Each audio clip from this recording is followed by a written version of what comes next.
Mohamed Kamal Maurissa qui m'a exposé tout correct dans l'île Maurice et dans le monde. Le dimanche 21 juin 2026 à Zodi. J'espère que tout correct.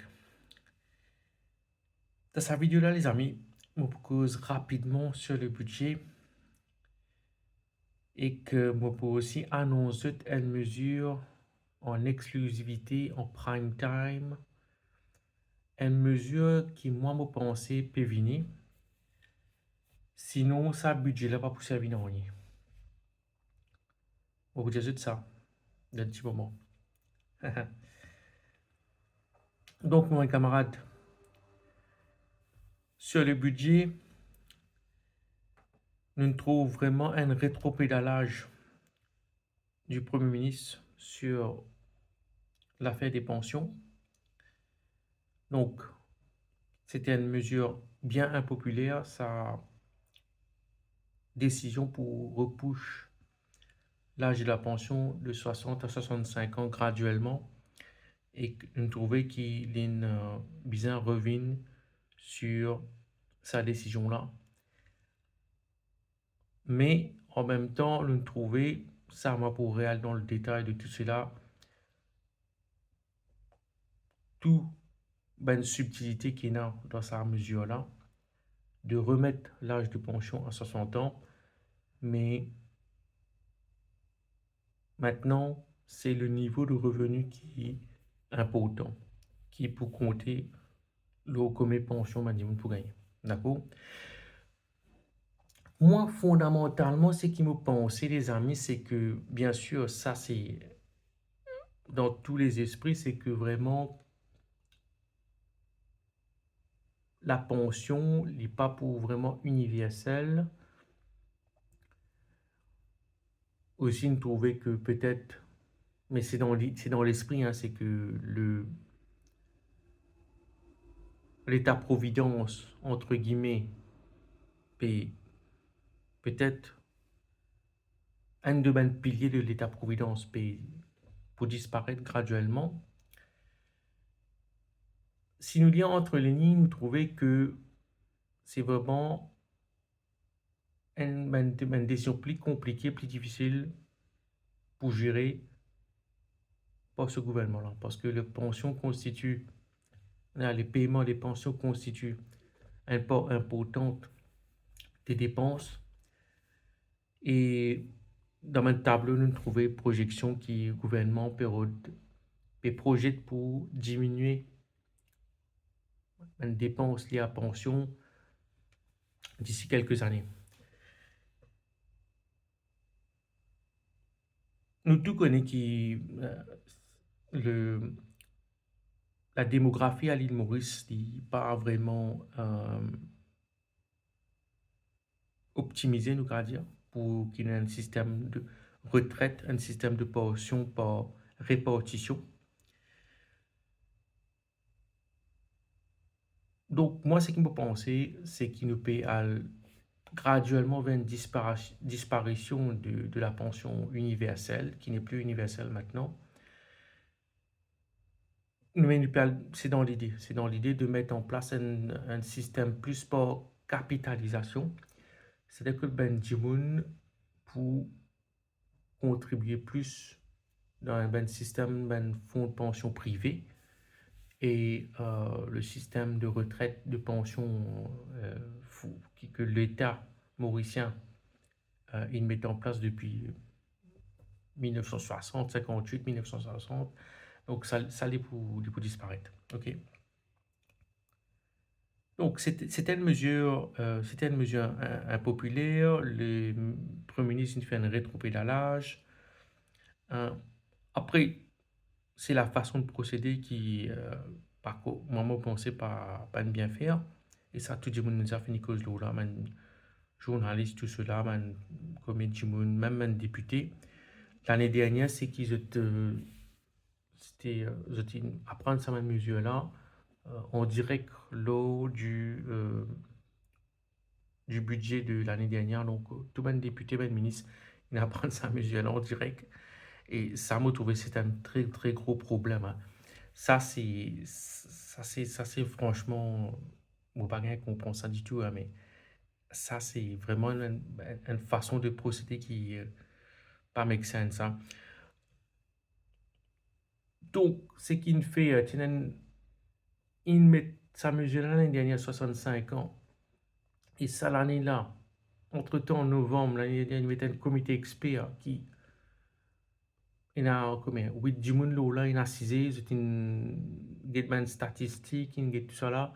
Après, c'était une vient avec certaines propositions qui est un ciblage maintenant.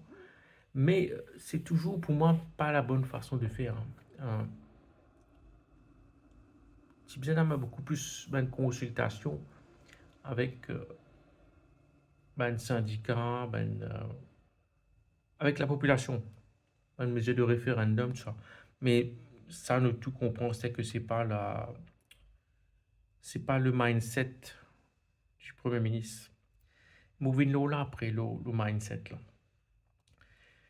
Donc, le pension, je t'ai dit, et dans le annexe du budget qui est disponible sur Internet, je t'ai dit. Mais il y a une bonne mesure de pension qui aussi ne ressortir dans euh, sa annexe là qui ben passe qui aucun du monde m'a trouvé une ça sur les plateaux télé ou radio. C'est la section 27.16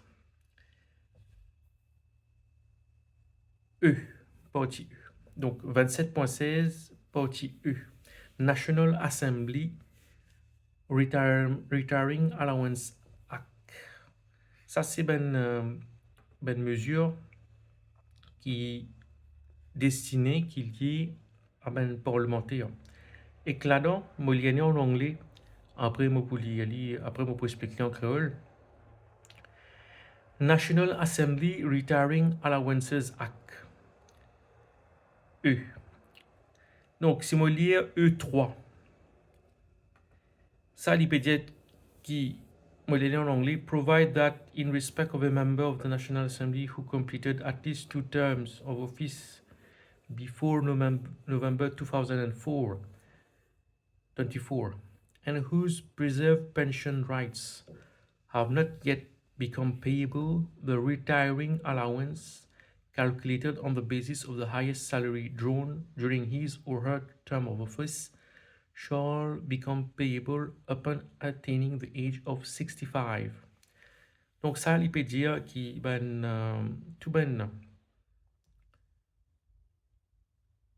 membre de l'Assemblée nationale qui complète au moins des termes avant 2024, novembre 2024, et je pense pas encore rentre en application. Donc, je peux tous de pension à partir de l'âge de 65 ans. D'accord?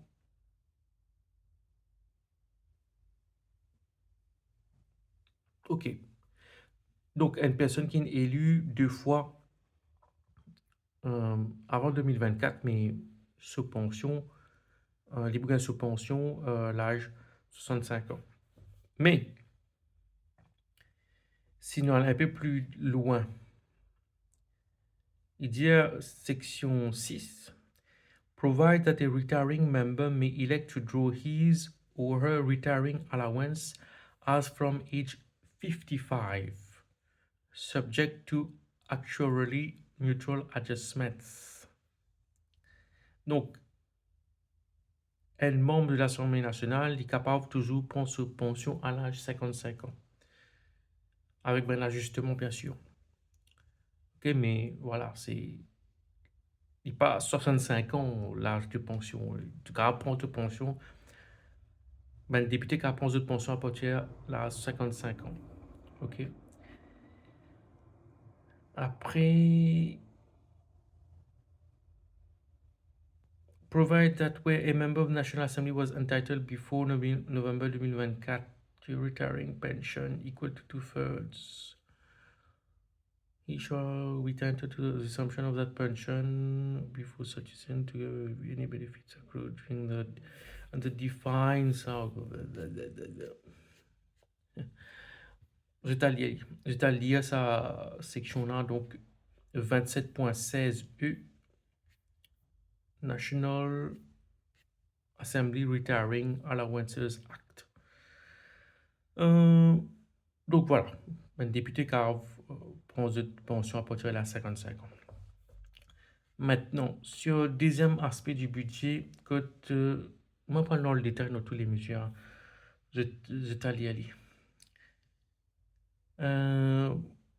Premier ministre peut dire qu'il pour AI, beaucoup d'investissement dans AI and digitalization, c'est-à-dire il peut énormément de mesures pour former. Donc, Google America India Connectivity AI Impact Summit, en fait, c'est son connectivité, intégration avec l'NP à une vitesse encore plus vertigineuse maintenant, les amis. Et de facto, nous déjà fini une colonie indienne. Hein. Ça, c'est évident. Hein. Si nous un pays autant intégré avec l'Inde, maintenant, l'IA, tout, mais en fait, nous déjà une dépendance indienne. Nous n'est plus un pays indépendant. C'est-à-dire, on a d'autres musées qui, ça dit que la théorie le jour là, mais ça nous ça une prochaine fois aussi, mais il ne faut pas oublier ça. Ça fait l'ambassade américaine là. Mais là, c'est qui nous peut trouver. Donc, 8000 professeurs formés à l'IA, 12 000 étudiants grade 9 aussi formés à l'IA, 25 000 Mauriciens besoin être formés à l'IA, practical skills, aussi 5 000 fonctionnaires, au total 50 000 Mauriciens entraînés à l'IA un an. Je connais. Moi, personnellement, je travaille aussi dans l'informatique et dans l'IA. Donc, je travaille aussi, là, implémente un système IA dans une compagnie. D'accord? Mais moi, fondamentalement, ce qui m'a trouvé, moi, pas trop dans le détail, mais il y a des affaires appelées hallucinations, tout ça, il y a encore possible, il est possible avec ben modèle IA. Tout dépend de ben données. Ben données, comment tu entraînes le modèle là, comment tu configures le modèle là, comment tu paramètres le modèle là. Et qu'aussi, ben, personne qui est capable de déterminer si le modèle là peut avoir une réponse pertinente ou pas. En fait, c'est vraiment nous besoin d'une équipe bien structurée, bien solide pour surveiller l'IA, pour superviser l'IA, le fameux human in the loop. Tu as tout le temps besoin d'un humain qui est un coup ben, information que l'IA produit, ben, données qu'il produit. Et il faudrait que tu aussi un expert, par exemple, tu as besoin d'un expert dans ton domaine pour te comprendre si l'information qui peut être envoyée par l'IA, il make sense ou pas. Mais fondamentalement, moi, je pense, les amis, que l'IA, sur le moyen long terme, il y a une menace vraiment existentielle pour l'être humain. D'accord? Parce que nous avons dans nos ordinateurs, dans nos téléphones, un assistant qui est un QI de 180, 200, voire plus, qui est plus intelligent, qui est le plus intelligent des êtres humains sur cette planète. Et il est à disposition de quasiment tout le monde, mais essentiellement, fondamentalement ensuite, mais à quoi sert l'être humain? Donc, pour moi, c'est une menace existentielle. Et moi, je pense qu'il nous besoin complètement pas être imnubilé par sa Dieu qui appelle l'IA là. J'ai trouvé que euh, le pape même, il vient critique l'IA, il vient vraiment pose la question sur la table à l'humanité tout entière pour dire que l'IA, c'est un danger. Parce qu'il fait, parce qu'il, entre guillemets, depuis la nuit des temps, ben, humain qui a envie gagner réponse à tout. Si pensez qu'il y a un être supérieur qui appelle Dieu, qui donne d'autres réponses à tout, mais te pose Dieu question, Dieu par toi réponse. À cette dans l'autre téléphone, un assistant qui a posé question le physique quantique, le biochimie, le molécule, le ben formule mathématique, mais il répond pas. Et il y a aussi un système IA qui peut résoudre un problème mathématique, donc qui peut résoudre avant. D'accord? Donc l'IA, nous tout comprend que l'IA, c'est une potentialité énorme, bien sûr, mais c'est très dangereux aussi. D'accord? Pour moi, voilà. Pour moi, vous pensez que c'est une menace existentielle pour l'humanité. Maintenant, investir autant de ressources pour les enfants, maintenant, être exposés à ça. Ça me pensait fondamentalement, moi, que c'est pas bon. Euh, parce qu'il y a beaucoup d'études qui montré que l'IA a impacté le développement des enfants.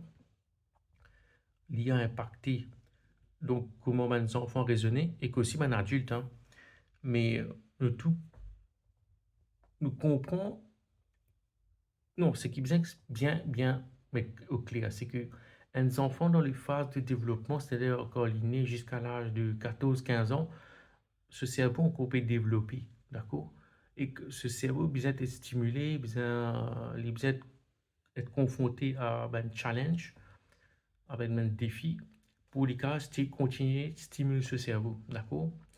Euh, mais l'IA, nous trouvons, une recherche, il montre ça, on a plusieurs recherches là, là, une recherche de Harvard, the impact of AI on children's development, enfin bref, with AI, children risk learning to be human from a machine.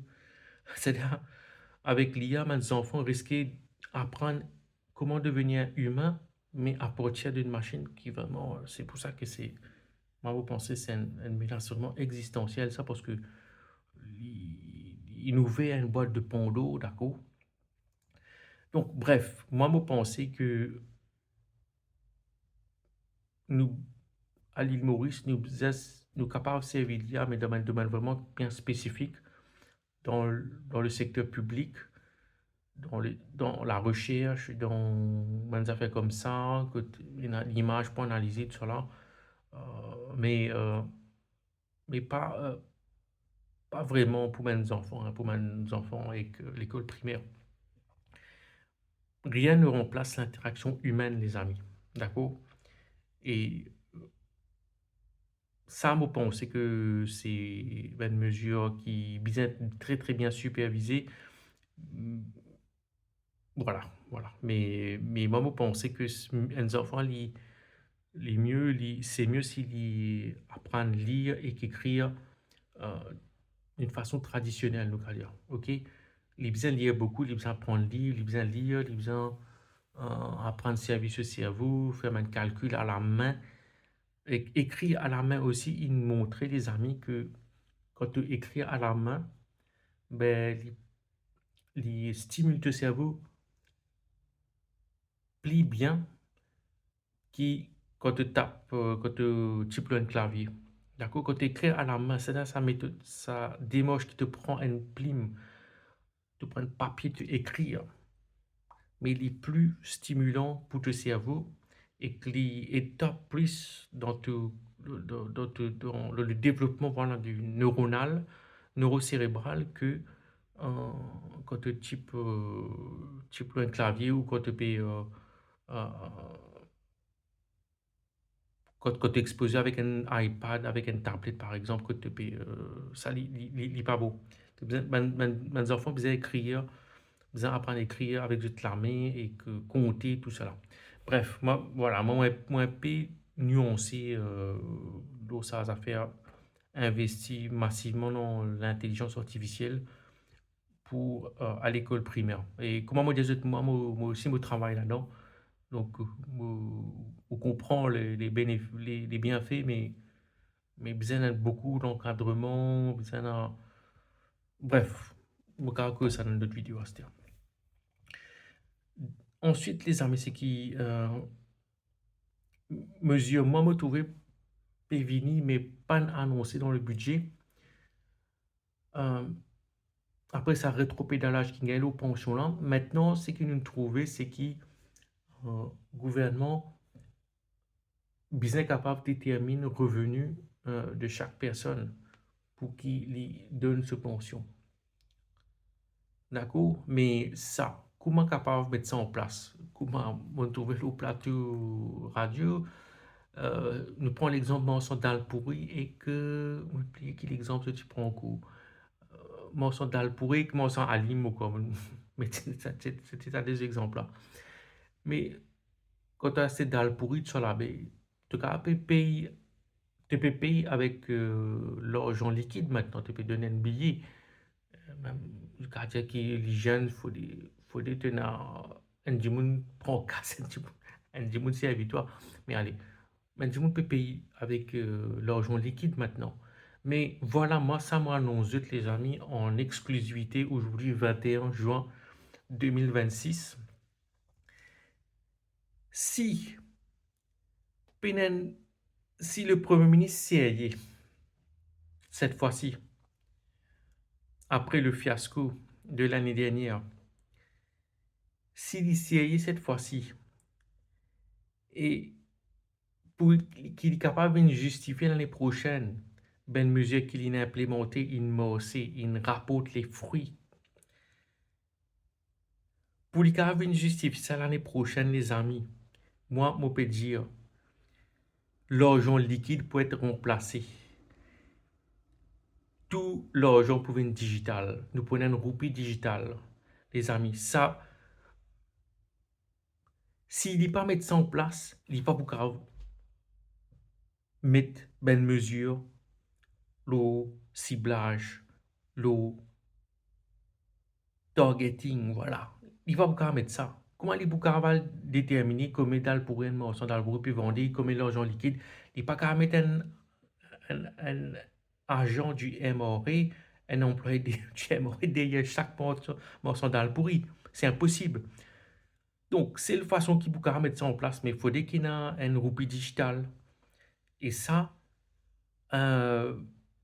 dans le tout peut dire qu'il Maurice avec l'Inde peut venir un seul astère, mais dans l'Inde, c'est ce qu'il me dit, il fait, hein. Il n'est pas de dire, me dit qu'il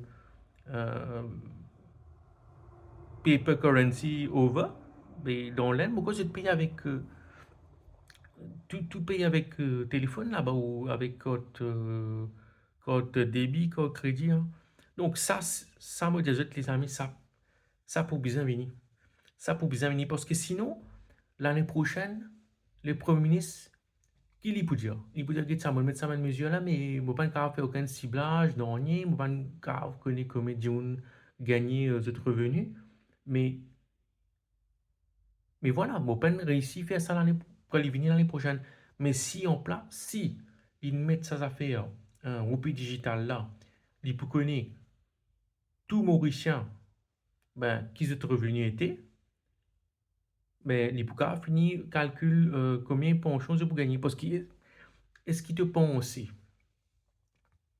comment il fait en France, par exemple? En France, tu déclares tes revenus un an, après le gouvernement, il base le revenu, par exemple, en 2025, tu gagnes ton revenu. Si tu as besoin de pension en 2026, c'est ce que le mesure que le gouvernement mauricien va dire. Il a besoin de ta pension en fonction de tes revenus. Mais pour les calculs, pension pour les donner, il n'y a pas qu'à calculer ça mois par mois. Il besoin calculer ça une année fiscale entière. D'accord? Sinon, mais, si par exemple, mois de janvier, tu peux gagner 50 000, mais tu es un pensionné, tu as gagné 50 000 roupies de revenus au mois de janvier, mais février, il était mois de janvier, comme tu as gagné 6 000 roupies pension au mois de février. Mais ça aussi possible, mais il faut gagner un système digital, qui est complètement digitalisé, qui est complètement automatisé. D'accord? Mais c'est la façon pour qui ça m'a aussi. Mais il faut dire qu'il y ait une roupie digitale. D'accord? Ça, les amis, ça m'a pensé Pévini. Sinon, c'est tout ça, même musée là pour faire. Parce qu'il te, imagine-toi, euh, déjà là, combien de travail aimerait pour faire, pour bien faire, pour capable euh, connaître les revenus de tous les Mauriciens. Tout. Là, nous, cause de tout le monde, là. Allez, donc, on va dire principalement des gens qui. Mais non, de tout le monde, parce que système là, euh, vous rentre en vigueur janvier 2027. Et, mais, mais système là, il mange un système, voilà, revenu. Mais je pour bien, une personne qui a à partir de 50 ans, déjà, pour un ciblage, je me pensais aux autres, aux 50, 55 ans, 58 ans, pour demander dès que leur revenu. D'accord? Parce que sinon, ce système-là, il peut être très difficile à mettre en place. Pour que tu gagnes une pension qui fluctue mois par mois. Faut pas penser. Euh, Capable de faire lire, hein. Ça, il peut encore plus optimiser, mais voilà, il faut tenir un roupie digital, il faut dire que tout ben, revenu être correctement déclaré. Et il est possible à faire. Il est possible à faire. Donc voilà les amis, c'est là que je termine sa vidéo là. C'était sur tout ça, ces deux aspects-là, la pension, aussi pension même parlementaire, et sur l'IA qui m'ont causé. Il y a tellement les autres mesures, mais je pas là pour raconter, lire tout ça annexe là pour eux. Jeter dans annexe là, ou Internet, prends votre responsabilité, lire annexe là. Après, nous tout comprendre, le budget, c'est l'implémentation qui compte. Ça aussi, c'est la logique, hein. Donc, à lire l'annexe là, à le guetter qui est dans l'annexe là, et je peux même pour finir comment on se comprend qui peut attendre demain. Ok les amis, moi je vous souhaite un très bon dimanche. Au revoir.